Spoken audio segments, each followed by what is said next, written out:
Nada, simplemente es... debe ser ahí. Ponte aquí de pie. ¿Quieres que me ponga aquí de pie? Sí, porque si no... Vale, perfecto, sin problemas. Bueno, nada, vamos a hablar un poco de los trastornos de la ecografía y los trastornos disfuncionales del ovario. Es un tema relativamente sencillo, pero a la vez... No te preocupes, tengo aquí, Pepe, gracias. Pero a la vez tiene la problemática de que muchas veces vemos imágenes que no sabemos lo que es en los anexos y es importante. Nada, esto es lo que será la charla, una pequeña introducción. Hablaré de la clasificación ecográfica, de los dos tipos de clasificación, la IOTA por una parte, que es la que propugna la ISUOG, y luego el GIRATS, que es el que habla el grupo de Alcázar en Pamplona. Y hablaremos de masas funcionales anexiales. Esta primera parte es en no gestante, pero también es muy importante hablar de las masas funcionales anexiales en la paciente gestante. Muchas veces nos olvidamos y eso también puede aparecer en una paciente que está gestante. Y por último, unas pinceladas rápidas sobre el síndrome del ovario poliquístico a nivel meramente ecográfico. Bueno, esto es un curso de ecografía, entonces siempre hay que empezar hablando de lo que es la ecografía. La ecografía está muy extendida por varias cosas, principalmente porque tiene una buena tolerancia. La mayoría de las pacientes lo asumen bien. En la ecografía transvaginal sí es cierto que algunas refieren molestia, pero en general tiene muy buena tolerancia y tiene un bajo coste. Sin embargo, el principal problema que tiene es que es operador dependiente, es decir, que está muy basada en la subjetividad del que hace la ecografía. Y es difícil conseguir imágenes para digamos, mostrarlas en charlas o mostrarlas en sesiones clínicas. Tal es así que se consigue, Timmerman hizo una revisión, la cual consigue que en ecografistas experimentados una precisión del 92%, es decir, hay un 8% de las pacientes en la cual no hay una correcta correlación entre, digamos, los hallazgos ecográficos y los hallazgos patológicos. Sin embargo, como podéis ver, en no experimentados tampoco está mal, es de un 82 a un 87%, es decir, depende mucho del operador. Con la intención de evitar esta subjetividad, se han hecho dos clasificaciones ecográficas de las masas anexiales. Una es la de la IOTA, que es la que, como os he comentado, es la que propugna la ISUOG, la Sociedad Internacional, y otra la propugna el grupo de Alcázar de Pamplona, que es la GIRATS, más basado, algo similar a lo que tienen los radiólogos respecto a las tumoraciones de mama. La IOTA está basada básicamente en características ecográficas, nada más que en características ecográficas. Se consigue una sensibilidad de un 95% y una especificidad de alrededor de un 91%, es decir, es bastante buena. Aquí tenéis las imágenes. Básicamente ellos definen lo que serían criterios de benignidad y criterios de malignidad ecográficos. Todos lo sabemos, pero siempre es interesante recordarlos. ¿Cuáles son los criterios de benignidad? Esto funciona. Quistes uniloculares, es decir, un quiste puro con solo un folículo, digamos, que el componente sólido mayor sea menor de 7 milímetros, que ejerza una sombra acústica posterior. En caso de que sean multiloculados, que el mayor lóbulo sea inferior a 100 milímetros. Y por último, que tenga un flujo sanguíneo negativo. Esos serían criterios de benignidad.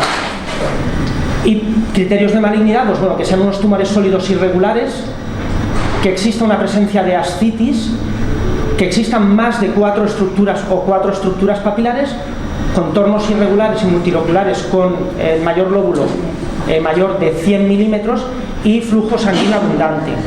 En teoría, todo informe ecográfico debiera llevar estos criterios escritos. En teoría, eso es lo que dicen los miembros de la sociedad. Sin embargo, esta clasificación, la de la IOTA, es poco clínica, es muy ecográfica pero poco clínica. Y entonces Alcázar propugna lo que él llama el GIRATS, que es similar al GIRATS de la mama, consigue una sensibilidad del 99%, acordaos que la IOTA es una sensibilidad del 95% y una especificidad un pelín menor, pero también buena. Dividen las tumoraciones en 5 grados.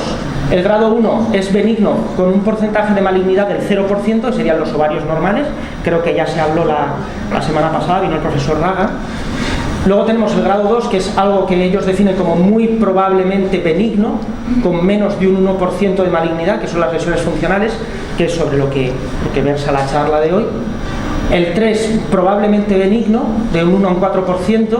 Otras lesiones. ¿Cuáles serían esas otras lesiones? Endometriomas, hidrosalpinx, etcétera. Y luego ya entramos en probablemente maligno, que es los grados 1 al 3, incluyendo los signos de malignidad. Los signos de malignidad que ellos definen son los que están aquí abajo: presencia de papilas, septos gruesos, ascitis, áreas sólidas y vascularización. Es decir, básicamente es añadir los criterios de la IOTA. Y por último, el grado 5 es muy probablemente maligno, más de un 20% de ellos son malignos, que ya tiene 3 signos de malignidad. Esto es una entera la introducción, sé que es un poco pesado, y ya entramos en materia. ¿Cuáles son las masas funcionales alexiales más frecuentes que vamos a encontrar en una mujer no gestante? Bueno, formaciones foliculares persistentes, el clásico folículo luteinizado no roto y el cuerpo lúteo hemorrágico. Una paciente llega a urgencias o llega a la consulta: llevo 2-3 meses sin que me baje la regla, me he hecho un test de embarazo y ha salido negativo. Le hacemos una ecografía y nos encontramos una formación unilocular con un tabique fino, contenido puro líquido y un índice de resistencia elevado. Digamos algo así. Esto lo hemos visto todos, tanto en urgencias cuando nos ha llegado la paciente, como en las consultas. Normalmente suelen ser consultas de primaria, de los centros de especialidades. Nada, esto es una paciente que no ha tenido el pico de la LH, por tanto no ha ovulado, por tanto, bueno, pues lo que es el folículo ha ido creciendo hasta generar esta tumoración o este quiste. Quiste totalmente benigno, como podéis ver, contenido totalmente líquido, paredes finas, no tiene ecos en su interior. Esto sin más es una sombra acústica, no es una papila. No tiene papilas, no tiene nada, es decir, esto es total y absolutamente benigno. Si hacemos un estudio Doppler, vemos la imagen clásica de vascularización alrededor, pero no es una vascularización abundante que nos salte a la cara en el momento le ponemos el Doppler. Podemos hablar con la señora y decirle tranquilamente que, bueno, que no se preocupe, que lo más normal es que vuelva a ovular y en ese momento pues le baje la regla y digamos que desaparezca. ¿Cuál sería la evolución? Imaginemos que no desaparece y evoluciona. Ya pasaría a un folículo luteinizado no roto. Aparecen signos de luteinización.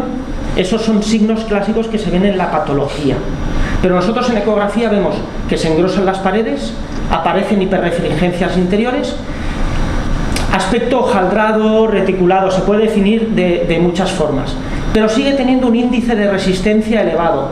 En ginecología lo que nos interesa es que los índices de resistencia, el Doppler, sean índices de resistencia elevados.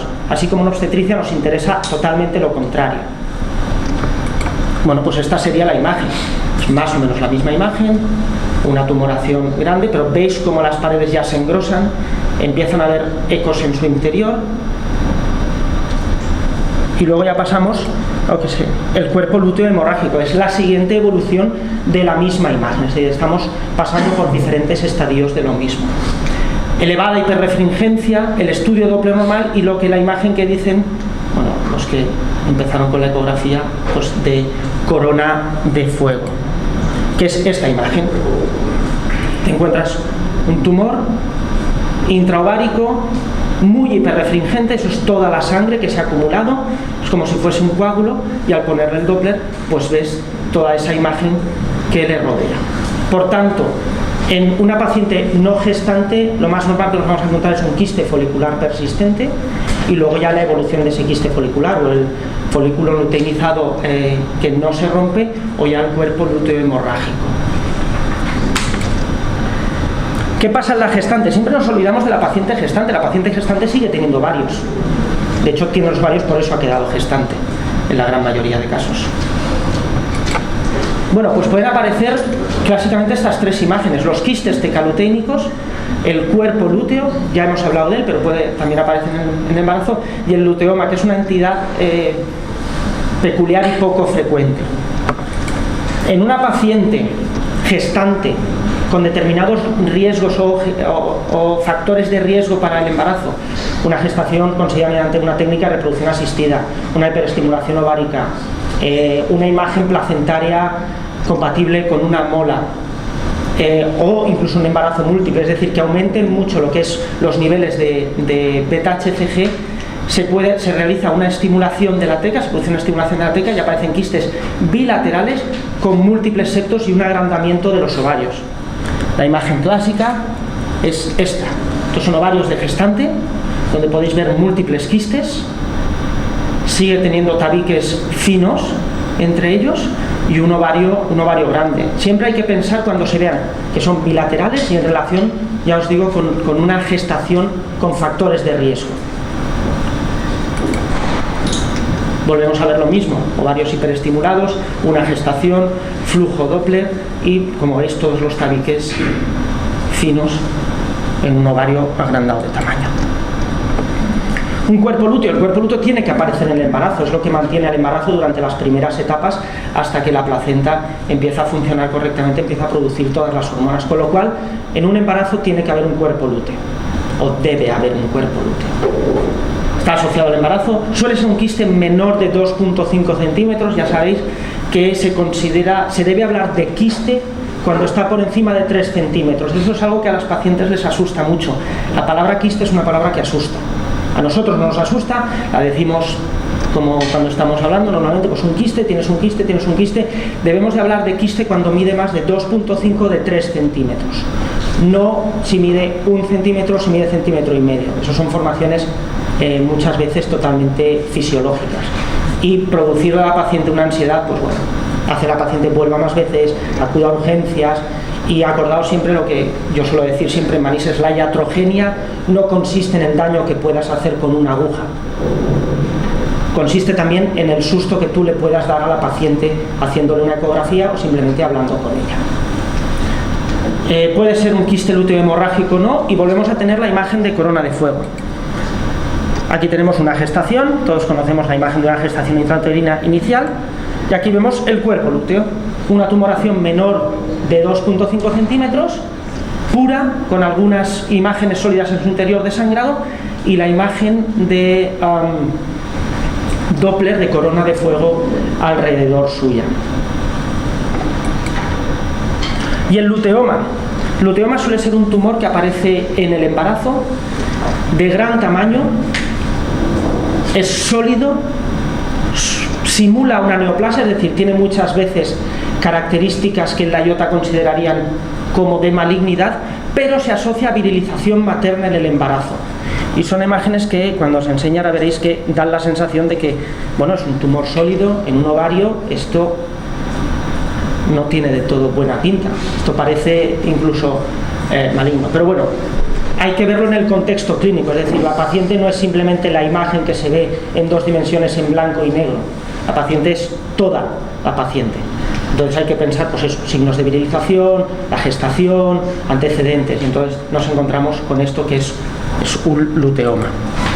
Y otra vez la misma imagen, seguimos viendo lo mismo, un tumor sólido de gran tamaño asociado a una virilización materna, asociado al embarazo. Entonces, lo más común de encontrar en una paciente gestante son los quistes tecaluténicos, tenerlos siempre presente cuando veamos pacientes con gestación y congestación con factores de riesgo, un cuerpo lúteo, paciente gestante, cuerpo lúteo. Muchas veces, aunque esto no es el tema, pero muchas veces, en caso de cuando tienes sospecha de un embarazo ectópico, muchas veces buscar en el ovario un cuerpo lúteo te da muchísima información. Y por último, el luteoma. Y una pincelada muy rápida sobre el síndrome del ovario poliquístico.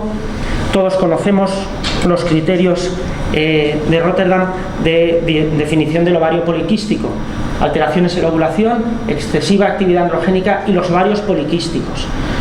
Muchas definiciones sobre los ovarios poliquísticos. ¿Qué es un ovario poliquístico? ¿Cómo lo vemos? ¿Cuáles son los criterios? Bueno, pues son estos: 12 o más pequeños folículos. No son 11 ni son 10, son 12. De localización periférica, yo hace muchos años, ya soy bastante mayor, cuando hablábamos de esto hablábamos de las imágenes en rueda de carro. Ahora ha pasado a imagen en collar de perlas. Bueno, ya. Y un tamaño ovárico aumentado entre 2,5 a 3 veces lo que sería el tamaño normal de un ovario. Todos conocemos la imagen, todos las hemos visto. Es básicamente esa imagen. Un ovario grande, múltiples folículos pequeños en la periferia, la imagen en collar de perlas. Esta sería más una imagen en collar de perlas. para definir lo que es el ovario poliquístico, pero acordaros siempre que tiene que tener las otras dos partes, una excesiva actividad androgénica y alteraciones en la ovulación. Si no, no es un síndrome del ovario poliquístico, sino serían lo que se llaman los SOP-like ovarios, es decir, ovarios que simulan un síndrome de ovario poliquístico, pero no es el síndrome como tal. Y